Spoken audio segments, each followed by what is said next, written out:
everyone, welcome to FretDojo episode 1. So today we're going to talk about hammer-ons and pull-offs, very important techniques for the left hand, how to make these techniques really secure and easy to play.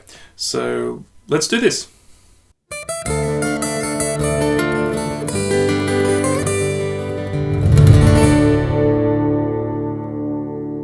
So a hammer-on is where you play a lower note just normally, with like plucking with the right hand, and then what you do is use another finger to bang the string down on a higher fret and thus play a higher note. So it looks like this. If I go from finger 1 to finger 2, okay, so any of the fingers you can do this. So I can go, say, from finger 1 to finger 3,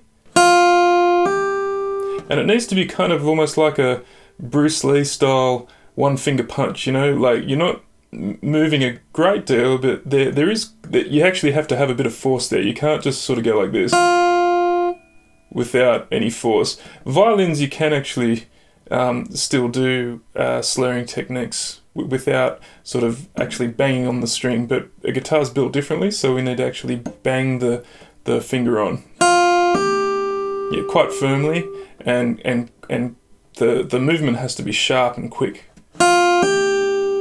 Now I can do it with the little finger as well.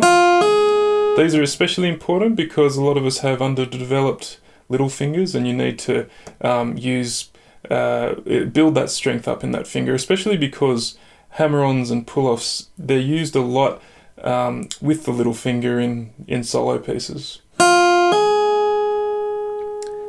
Okay, so we'll continue with the hammer-on technique. As we go down to the next string, the technique is identical. It's just that you might need to shift your thumb around on the back and shift your hand position a bit as you get to the lower strings. They're a little bit awkward on the lower strings. And you can practice them going, say, from finger 2 to finger 4. Finger 3 to finger 4. Okay, so now a pull-off technique. So this is kind of the reverse of a hammer-on, where you use the left hand to go from a higher note and then play a lower note. So let's say I first pluck this note on the 2nd fret, and then I'll pull it off to then play the note on the 1st fret. So just be careful with this technique, because although you would think it's the reverse of a hammer-on, there is a kind of a different technique that you need to do. When you go from the higher to lower note, you actually need to pluck with this finger. So it's almost like you're plucking with the left hand. Now, violin players don't need to do this. They can just sort of lift off the string as they're bowing, and the technique will work fine. But if I just lift it off on a guitar, see how it doesn't make enough sound. So yeah, this is worth practicing with the other fingers as well. So going from 3 to 1 and then giving it a pluck. So on the first string, this is the easiest to do. It gets a bit trickier on the rest of the strings because you've got another problem to contend with here, which is when I try to do that pluck, I'll end up bumping the string that's adjacent to it.